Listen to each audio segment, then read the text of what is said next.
The temperature is a little bit chilly for July 16th, 2017. In fact, that's what it would be. There was a story in the Los Angeles Times yesterday that said, without leap year, without the Gregorian calendar bringing about leap year, if we had not had that extra day every 4 years, that we would be in the middle of July 2017 right now. And no, this would not be July weather. So we'd have some cranky people out there if that was the case. 7 minutes after 8 o'clock. Thank you for joining me. Bill Colley with you on Top Story on News Radio 1310 KLIX and newsradio1310.com. I can tell you a little bit about what we've got coming up in the show today.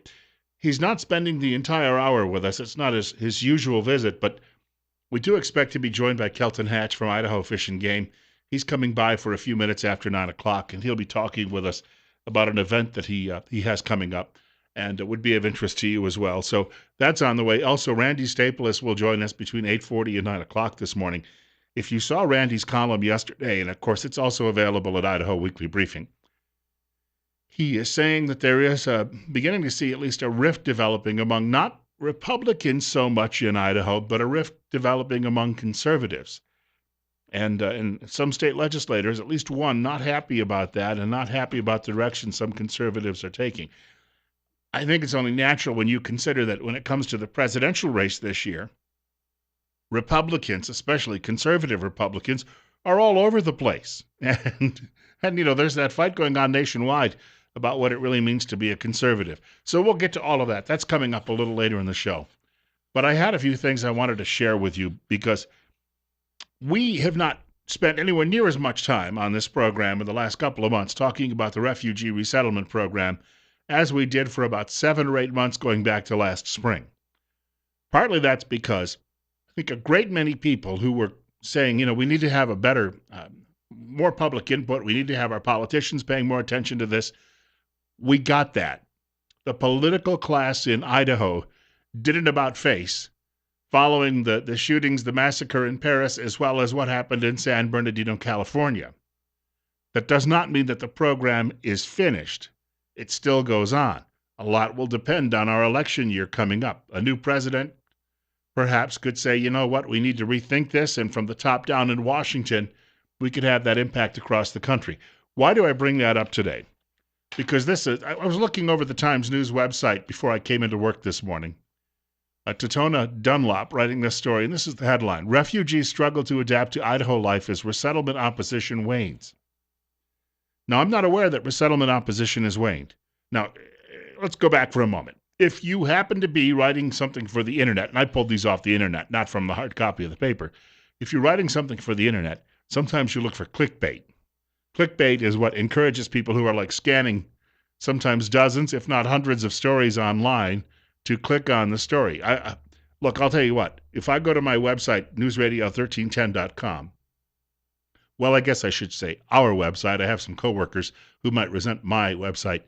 But if you go there, I've discovered that if you put the word Trump in a headline, you're going to get a lot more clicks.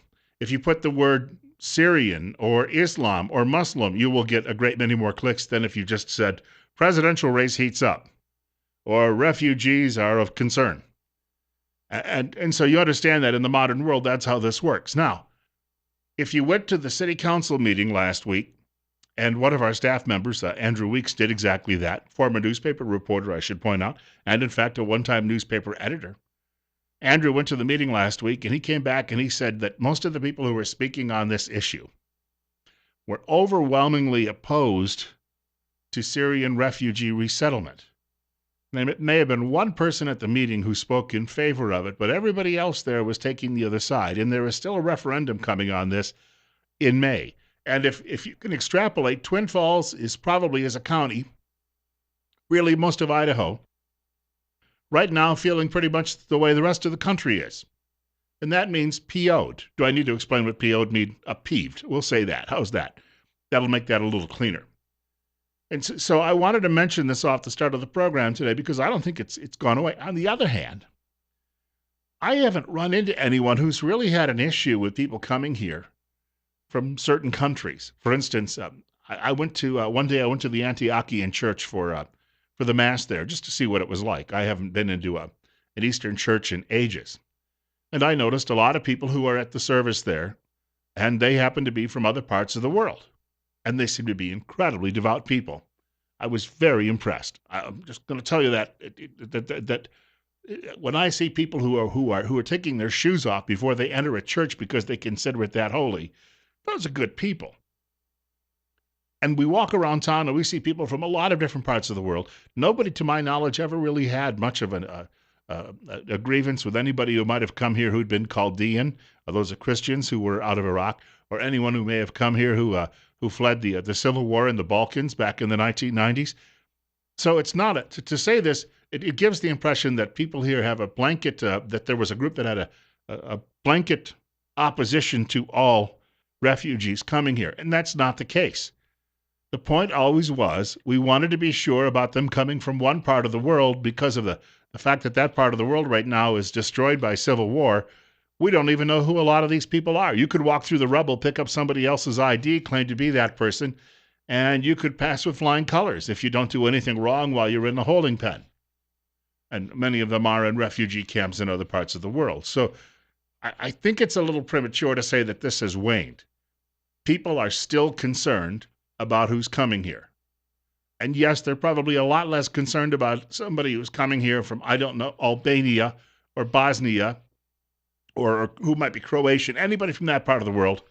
The Syrian situation, though, is alarming. And in fact, I just read over the weekend that there was a shipment, supposedly of furniture, that arrived in Greece, but it wasn't furniture. It turned out to be weapons for certain people who were going to get their instructions to go shoot things up. Gosh, funny how that might upset us. Because, well, we're told, if it probably it'd be good for us to die, I guess, because our people have been oppressors for so long, it will only equalize things. And then I happened to come across this headline, side by side with the first one: Principal blocks Twin Falls High story on immigrants. Julie Wooten, the writer. Twin Falls High School students prepared a story about perceptions toward local immigrants for a recent edition of the Bruin News, but weren't allowed to publish it. School principal Dan Vaught made the decision after some students and parents raised concerns about a survey created by a student journalist asking for student opinions about Muslims and Islamophobia in the United States. I'm not going to criticize him today. I'll put it this way. This is a healthy discussion for young people to have, too. We used to have these types of discussion when I was in high school. We had social studies classes, and it was very common to get into these breakdowns. We had a teacher in one class, in my 11th grade history class, Chuck Williams. He had been a colonel in the U.S. Army. And Mr. Williams always liked to talk about these things, get them out there, let people get their opinions out. And it was, I thought, a wonderful exchange for a group of teenagers. On the other hand, the principal at the school has to also be concerned about keeping order and the like. And if somebody somewhere doesn't like, perhaps, if 3% say I've got a problem with this, then all of a sudden you could have somebody, trying to raise some tensions and the like. School systems, I'm not going to criticize them for what decisions they've made in this. I'm just telling you, I don't think that it would have been as bad as perhaps people would have perceived it would be. And students do have opinions, and they can always air them other places. You don't necessarily have to air them in school. You have lots of opportunities in this day with the internet to air opinions, well, in millions of places. So moving on from all of that, it's 8:15. Bill Colley with you on Top Story on News Radio 1310. KLIX and newsradio1310.com. We have 37. We will see 60-degree temperatures later this week. I will not complain about that. No, it's not July, but perhaps we're getting a little closer to it. Then I came across this from a writer by the name of Ken Abraham. Who is Ken Abraham? Ken Abraham used to be a prosecutor, I believe, in a federal attorney general's office many, many years ago. Then Ken Abraham ran afoul of the law himself and ended up serving prison time. Not for anything violent. It was more along the lines of, who was the fellow? Colson? Chuck Colson, who was involved in Watergate, went to prison, ended up becoming a born-again Christian, and following his release from prison became one of the best-known evangelical leaders in the country. Ken Abraham is very much like that. Ken Abraham is now out of prison, and he writes for various Christian groups. But he's got a piece. I saw this at LinkedIn today. I know Ken through some mutual friends, and he was on a radio program I hosted a few years ago. But he says the problem with illegal immigration and refugees all over the world is it isn't so much about compassion. It's about profit. What's he talking about? Private prisons and private holding centers. He says a great many of these people who are on the move around the world are being held by private companies. These companies are authorized by governments in places like the United States, Norway, England, Australia, all over the world. They are authorized to run these centers because the government says, well, maybe you can do it more efficiently. Name us a price. 3 or 4 of these companies bid. The government should go with the lowest bidder, the way this usually works, and then that company runs these operations. But these are people who are making money off misery. Now, I'm not done yet. Sometimes the so-called not-for-profits, and we have a lot of them in this country that are working as wings of various large churches, they come along and they get involved and they get checks as well for facilitating resettlement and for facilitating housing and relocation and sometimes even holding these people in areas until all of this can be settled. There's big bucks in all of that because you know what? Those Lutherans who are running that program nationwide, they're not doing it for free. The organization may be called not for profit, but the people who sit at the top are making six-figure salaries. And then they come out and they say, oh, but it's about the compassion. And if you're not compassionate, then you're evil, obviously, and you're a bigot and you're a racist. And you wouldn't want this to happen to you. And then they go back to the bank and say, hey, here's another deposit. Yeah, I'm going to have that put into my retirement account. And I got a great investment portfolio, too. We're dealing with a great deal of that. I mean, this is the point you have to follow. There's a lot of money being exchanged when it comes to the misery of refugees and as well as many illegal immigrants. And there are a great many people who are making huge bucks off of it. Don't ever forget that. Ken Abraham, who is, as I say, he's writing for Citizens for Criminal Justice Net. That's the website. And he has this from a story. He said, in recent decades, many Western governments have increasingly outsourced prisons to private companies, claiming that doing so saves money. As the number of migrants and asylum seekers has grown, governments have found a new use for the private prison model that has become a multi-million-dollar industry. The company Hero Norway runs 90 refugee centers in that country alone and 10 in Sweden, charging governments $31 to $75 per refugee per night. So you throw down a mattress on the floor. You probably have an old tick mattress somewhere, and you give them a little stone soup, and then you charge $75 for keeping them there for the night. Yeah, that's a heck of a markup, isn't it? We've got more coming up in just a moment. Bill Colley with you today on News Radio 1310, KLIX, and newsradio1310.com. If you've got a comment or question about my opening segment, please feel free to give us a call following the break. 736-0300, 736-0300. Also, I'll tell you the story about a former congressman. He went to a news conference on these issues in Rhode Island, and the lefties nearly beat him up. Yeah, they are such peace-loving people. That's on the way this morning on Top Story. I wanted to share with you that you can reach us again. The number 736-0300, 736-0300. I've been talking about refugee resettlement, and I think a great many people try to lump everything into one category. Well, when you're looking at your opposition, if you don't take time to understand what they're opposed to, you just you want to villainize them and then say, well, they must all believe these things, which is rather ridiculous way to come around an argument from the backside. 824, Bill Colley with you on Top Story on News Radio 1310, KLIX, and newsradio1310.com. And we've got Kelton Hatch coming up after 9 o'clock this morning. He's talking about an event that many of you sportsmen would probably be interested in hearing about, as well as Randy Staples at 8:40 this morning, talking about, well, perhaps some splits in the state conservative movement. Also wanted to tell you about our friends at Dream Room Design. I'll get to our callers in just a moment, but as the weather gets warmer, 2 days this week at least will be 60 or better. You are thinking sunrooms, likely. Many of you are. Enjoy your deck or patio with no bees, mosquitoes, wind dust, and blowing rain and snow. It provides usable space year-round, operable windows with screens, and that creates a flow of air when you need it. And you can also close those to protect you from the outside elements. Each room is designed and engineered for your specific conditions. We specialize in building sunrooms, patio enclosures with many different styles to choose from. Now, with Dream Room Design, we should point this out too as well. The sunrooms can have glass or solid roofs or a combination of both. That's really up to the individual, the homeowner. You can even have an enclosure over an existing covered deck or patio, converting it into a beautiful enclosed sunroom. And you have to go to dreamroomdesign.com. Dreamroomdesign.com. See the great videos and testimonials they have there. We have a caller with us. You're on the air on KLIX. Good morning, Bill. Well, we've had problems since the founding of this country, I should say, when the Pilgrims came here. William Bradford, wrote of a ship that was returning to England with beaver skins to trade for supplies. They were well within the English Channel and then almost inside of Plymouth.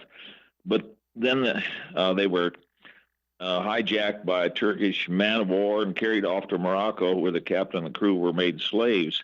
So Muslim pirates have been, raiding the coasts over there, and it carried away over 1 million to North African slave markets. And this English Francis Knight, he wrote, "I arrived in Algiers, the city fatal to all Christians and the butchery of mankind. Moroccan Ismail had 500 wives, forced 25,000 white slaves to build his palace." And then, of course, in 1805, Jefferson got tired of paying tribute to the Barbary pirates, and so he sent over the Navy with high leather collars, and that's why they call the Marines the Leathernecks, to clean out that situation over there. Well, clearly, we've got a lot of people in the Muslim world who look down on anyone who is not Muslim and feels that they can treat us like dogs or worse. Well, here the ambassador answered the question why they were against us, and he says here, the Quran says that all nations who should not have acknowledged Islam's authority were sinners, that it was their duty to make war upon them. And they've declared war upon us forever, and this has been ongoing. So it's not just, like to say, all refugees, but those that follow the Quran are commanded to kill us. And now we've got these people coming in here that are unvetted, and we're seeing those that have been here for a while committing atrocities and so forth, like in San Bernardino. And, people are tired of this stuff. And plus, yes, most of them are on welfare after they get here, and we take care of them, and they take our jobs that should be going to Americans. And I thank you for the call. And people say, why do we see the rise of Donald Trump and Bernie Sanders? There you go. There you go. And the elites keep saying, no, you racist dummies. You have to accept this. This is the right thing to do. When liberals keep saying, there's an old sign. When I was a kid, I used to go to the bowling alley back home. Saturday afternoons, it was the most packed place in town because it had a great diner as well. I would go in and I would be sitting at a table with my dad and some of his friends, and up behind the counter, the coffee counter, was a sign that said, "Working here is like wetting your pants in a dark suit. You get a warm feeling all over and nobody notices." That must be exactly how liberals feel when they try to tell us this is the right thing to do. Because it's like they're wetting themselves in dark clothing. They get that warm feeling, and then they're angry that nobody else notices. And yet, they continually tell us, you've got to do it this way. We know better. Why do you know better? Well, we appointed ourselves. We went to a lot of good parties, and everybody else at the parties patted us on the back and told us how brilliant we were. I'm reminded of Pauline Kael, the former film critic, following the re-election of Richard Nixon in 1972, and she's at a party, and she says to one of the other partygoers, "I don't know how he won re-election. Nobody that I know voted for him." Well, Pauline, you better get out a little bit more. The people who actually clean your toilet, mop your floors, scrub your walls, those are the people who actually make up the bulk of this country. And you liberal elitists, you may end up getting the paddling of your lifetime come election day this year. 8:30, Bill Colley with you on Top Story on News Radio 1310 KLIX. NewsRadio1310.com, online, anywhere, all over the world. You can hear us live. And I do want to note, coming up in about 10 minutes, Randy Staples from Idaho Weekly Briefing, and then after 9 o'clock news, we'll have a few minutes with Kelton Hatch from Idaho Fish and Game.